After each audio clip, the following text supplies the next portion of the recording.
This channel does not promote any violent, harmful, or illegal activities. All content provided by this channel is meant for an educational purpose only. Squadron leader Shamsher Pathania, call sign patty.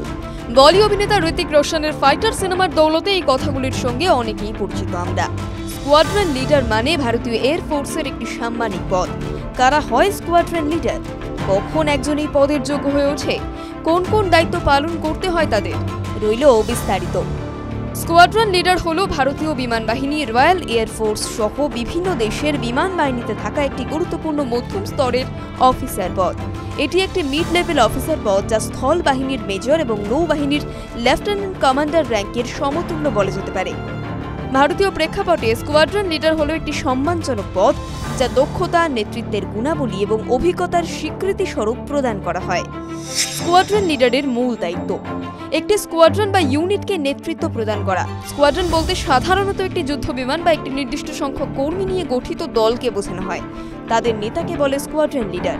দলের বিমান চালক, প্রযুক্তিবিদ এবং অন্যান্য স্টাফদের পরিচালনা এবং প্রশিক্ষণের দায়িত্ব থাকে।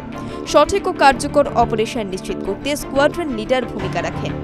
বিপদের সময় কোনো বিশেষ উদ্দেশ্য সাধনের দায়িত্ব কোনো ইউনিটকে দেওয়া হলে সেটা সম্পূর্ণ করার দায়িত্ব স্কোয়াড্রন লিডারের।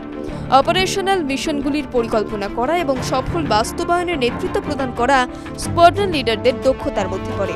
বিমানের রক্ষণাবেক্ষণ, নিরাপত্তা এবং আধুনিক প্রযুক্তি ব্যবহারের দেখভাল করাও তাঁরই দায়িত্বের মধ্যে পড়ে।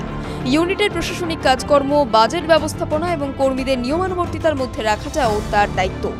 কঠিন এবং হতাশ করার সময় স্কোয়াড্রনের মনোবল এবং যুদ্ধ ক্ষমতা সর্বদা উচ্চমানের রাখার জন্য স্কোয়াড্রন লিডার অত্যন্ত গুরুত্বপূর্ণ ভূমিকা পালন করে। সাধারণত বায়ুসেনাতে অন্তত 6 থেকে 7 বছর কাজ করার পর নির্দিষ্ট ধাপে ধাপে উত্তীর্ণ হয়ে কেউ স্কোয়াড্রন পদে নিয়োগ পান। এই পদ পাওয়ার জন্য অভিজ্ঞতার সঙ্গে সঙ্গে নির্ধারিত প্রশিক্ষণ কোর্স এবং পরীক্ষাতেও উত্তীর্ণ হতে হয়।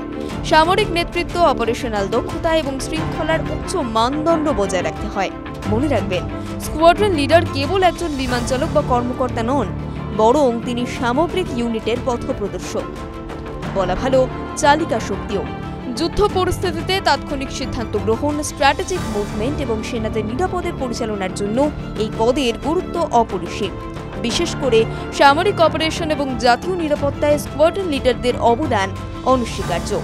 TV9 Bangla digital.